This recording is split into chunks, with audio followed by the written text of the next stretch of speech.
નમસ્કાર. નવમા ધોરણ કેમ છો બધા? આજે આપણે ચેપ્ટર નંબર 5 લઈને આવી રહ્યા છે. ચેપ્ટર નંબર 5 કે જે બાયોલોજીકલ નો એક વિભાગનો ચેપ્ટર છે. ચેપ્ટર એવું હોય કે જ્યારે પણ આવું સેક્શન હોય બાયોલોજી એટલે કે તેની અંદર તમારે સમજીને લખવાનું હોય છે. એની અંદર કંઈ એટલી બધી ગોખણપટ્ટી તમારે કરવાની જરૂર ન પડે. તો ચાલો મિત્રો ચાલુ કરીએ ચેપ્ટર નંબર 5 કે જેનું નામ છે સજીવનો પાયાનો એકમ અને તે છે કોષ. તો કોષ આપણે જાણીએ છીએ કે જ્યારે કોઈ પણ સજીવનું નિર્માણ થાય તો તેના માટેનો મુખ્ય ભાગ કોષ કહેવાય. એટલે કોષ દ્વારા જ દરેક સજીવનું નિર્માણ થાય છે. કોષ વગર તે સજીવનું નિર્માણ અશક્ય છે. કોષ તમે ઘણી વાર સાંભળ્યું છે સજીવો કોષને આધારે બે પ્રકારના હોય, એક કોષીય અને બહુકોષીય. એક કોષીય કોને કહેવાય કે જે ફક્ત એક કોષની મદદથી બધા કાર્યો કરે, અને બહુકોષીય કોને કહેવાય કે અલગ અલગ કાર્યો કરવા માટે તેમાં અલગ અલગ કોષો આવેલા હોય છે. તો ચાલુ કરીએ આપણે. તો સૌપ્રથમ પહેલું જે અવલોકન કરેલું જેના માટેના વૈજ્ઞાનિક હતા રોબર્ટ હુક. તો બૂચના પાતળા છેડનું અવલોકન કરતા રોબર્ટ હુકે જણાવ્યું કે તેમાં અનેક નાના નાના ખાનાઓ છે જેની સંરચના મધમાખીના મધપૂરા જેવી જોવા મળે છે. બૂચ એક પદાર્થ છે જે વૃક્ષની છાલમાંથી પ્રાપ્ત થઈ છે. 1665 હુકે તેમના સ્વનિર્મિત સૂક્ષ્મદર્શક યંત્રથી અવલોકન કર્યું. રોબર્ટ હુકે આ ખાનાઓને કોષ તરીકે ઓળખાવ્યા. તો કોષ એ લેટિન ભાષાનો શબ્દ છે જેનો અર્થ નાનો ઓરડો થાય છે. તો જુઓ, સૌપ્રથમ રોબર્ટ હુક કે જેમણે પોતાના સૂક્ષ્મદર્શક યંત્રથી જ્યારે પણ તેને બૂચના પાતળા છેડાનું જ્યારે તેને અવલોકન કર્યું ત્યારે તેને ખાનાઓ જેવી જે રચનાઓ જોવા મળી તેને કોષ તરીકે ઓળખાવ્યા. અને કોષ એ લેટિન ભાષાનો શબ્દ કે જેનો અર્થ નાનો ઓરડો. આવા ઘણા વાક્યો તમને એક એક વાક્યના પ્રશ્નોમાં આવતું હોય છે. તો આ રીતે સૌથી પહેલા રોબર્ટ હુકે જોયું કે સજીવોમાં ભિન્ન ભિન્ન એકમો હોય છે. આ એકમોનું વર્ણન કરવા માટે જીવ વિજ્ઞાનમાં કોષ શબ્દનો ઉપયોગ આ સુધી કરવામાં આવી રહ્યો છે. તો આ હતી એક સામાન્ય ઘટના કે કોષ માટે જવાબદાર ઘટનાઓ કોણ છે અને કોષની સૌપ્રથમ કોણે રચના જોઈ હતી. તો હવે આપણે જોઈશું પહેલી પ્રવૃત્તિ, સજીવો શેના બનેલા હોય છે. આપણે જાણીએ છીએ કે સજીવો એ કોષના બનેલા હોય છે, પણ હવે આ એક નાની પ્રવૃત્તિ આપણે જોવાની છે. આવી પ્રવૃત્તિ કદાચ સ્કૂલોમાં તમને માઇક્રોસ્કોપ દ્વારા બતાવવામાં આવતી હોય છે અને કોઈ સ્કૂલમાં ન બતાવે, પણ આવી કોઈ પ્રવૃત્તિઓ તમારી પરીક્ષા માટે કોઈ મહત્વ ધરાવતી હતી નથી. આપણે ફક્ત જોવાનું છે કે રોબર્ટ હુકે તે સમયે કોનો ઉપયોગ કરેલો અને તેના દ્વારા એને કેવી રચના પ્રાપ્ત કરેલી. તો તે સમયે ડુંગળીના કંદ એ કાંદાના એક નાના ટુકડાને લીધા બાદ બે ચીપિયાની મદદથી તેની અંદરની જે અધિસ્તર એકદમ સફેદ કલરની પાતળી સપાટી પટલમય હોય તેને પાણી ભરેલા વોચ ગ્લાસમાં મૂકે છે અને ધ્યાન રાખવામાં આવે છે કે આ પતલ વળી જતા અથવા સુકાઈ ન જાય, આથી એને પાણીમાં રાખવામાં આવે છે. હવે એક નાની કાચની સ્લાઇડ લઈ તેના ઉપર પાણીને એક ટીપું મૂકીને વોચ ગ્લાસમાં રાખેલા પટલના નાના ટુકડાને આ કાચની સ્લાઇડ ઉપર મૂકવામાં આવે છે. પરંતુ ત્યારે પણ ધ્યાન રાખવામાં આવે છે કે તે પતલ ભર્યા વગરનું હોવું જોઈએ. એટલે કે એક પાતળું બ્રશ આ પટલને સ્લાઇડ પર મૂકવામાં મદદ થઈ શકે છે. એટલે કે ધ્યાનપૂર્વક તે પટલમય ભાગને મૂકવામાં આવે છે. હવે આપણે પણ જાણીએ છીએ કે ડુંગળી એ સફેદ કલરની રચના છે. આથી જો તેની રચના જોવી હોય તો તેના ઉપર કોઈક રંગીન પદાર્થ મૂકવામાં આવે છે, રાખવામાં આવે છે, જેથી કરીને આપણે તેની રચના જોઈ શકીએ. તો તેના માટે એક ટીપું આયોડિનનો મૂકવામાં આવે છે અને તેને કવર સ્લિપથી ઢાંકવામાં આવે છે. હવે તમે જોઈ શકો કે કવર સ્લિપને સોયની મદદથી એવી રીતે મૂકવામાં આવે કે જેમાં હવાના પરપોટા પણ પ્રવેશ ન કરે. હવે આ રચનાને જ્યારે આપણે 10x એટલે કે ઝૂમ દ્વારા એટલે કે સંયુક્ત માઇક્રો સૂક્ષ્મદર્શક યંત્ર દ્વારા જ્યારે તેને જોવામાં આવે તમે જોઈ શકો છો આ પ્રકારની ખાનાયુક્ત રચના તેમાં જોવા મળશે. હવે આ જે રચનાઓ છે કે જેમાં ષટકોણીય અને પંચકોણીય રચનાઓનું મિશ્રણ છે, તો આ રચના એ કોષ તરીકે ઓળખાય છે.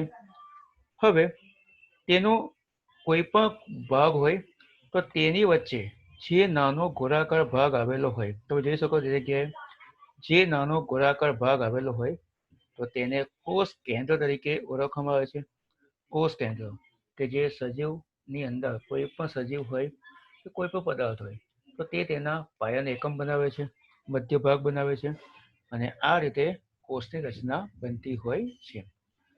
તો જુઓ વિદ્યાર્થી મિત્રો, આ પ્રકારની રચના એક સામાન્ય પ્રવૃત્તિ દ્વારા આપણને સમજાવવામાં આવ્યું છે કે રોબર્ટ હુક નામના વૈજ્ઞાનિકે તે સમયે કયા પ્રયાસો દ્વારા તે આ પ્રકારે કોષની રચના જોઈ હતી.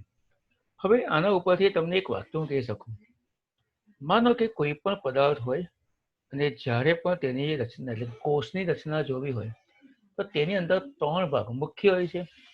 પહેલું એક કોષ કેન્દ્ર હોવું, ત્યારબાદ કોષ કેન્દ્રને જીવંત રાખતો પદાર્થ કે જેની આજુબાજુ જેને કોષ રસ કહેવાય, અને કોષ કેન્દ્ર અને કોષ રસની બહાર કે જે કોષ કેન્દ્રનું રક્ષણ કરતો ભાગ હોય કે જેને કોષ રસ તળ કે કોષ કેન્દ્ર પટલ તરીકે ઓળખવામાં આવે. એટલે કે મિત્રો, જ્યારે કોઈ પણ પદાર્થ હોય, કોઈ બી રચના હોય, જો તેના કોષ વિશેની જાણકારી આપણે જો આ પ્રકારે સૂક્ષ્મદર્શક યંત્રમાં જ્યારે બી અવલોકન કરવામાં આવે છે આ 3 ભાગો અવશ્ય તેમાં જોવા મળે છે. જે તમને વાતો કરી, સૌથી મધ્યમાં એક નાનો જે ગોળાકાર ભાગ હોય જેને કોષ કેન્દ્ર કહે છે.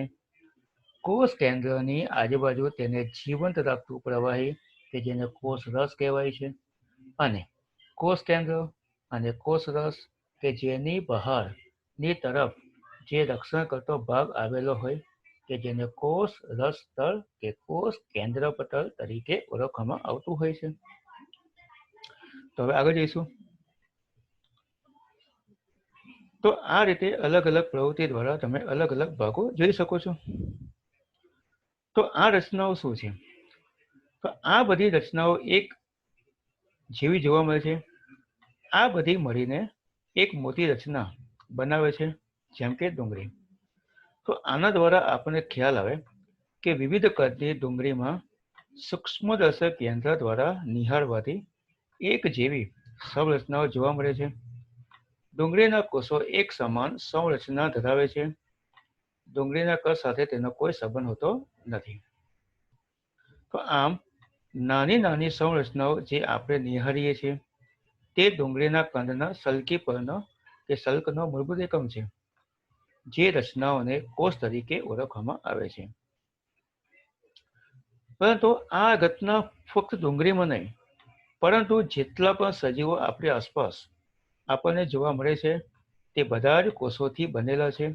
જે હમણાં આપણે વાતો કરી કે જે બી સજીવોનું નિર્માણ થાય છે તો તે દરેક સજીવો કોષ દ્વારા જ બનતા હોય છે. કોષ વગર તો તે સજીવોનું નિર્માણ શક્ય નથી. હવે જોઈશું એના પ્રકારને આધારે. તો જો કે કેટલાક સજીવો એક કોષીય હોય છે,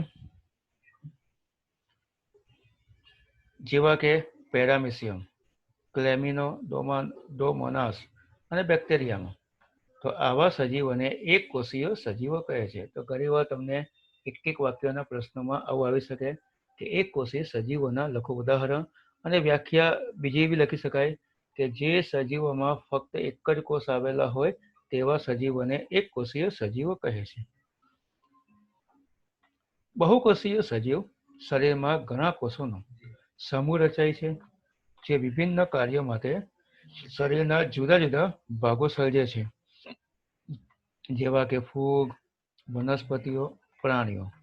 તો આવા સજીવોને બહુકોષી સજીવો તરીકે ઓળખવામાં આવતા હોય છે.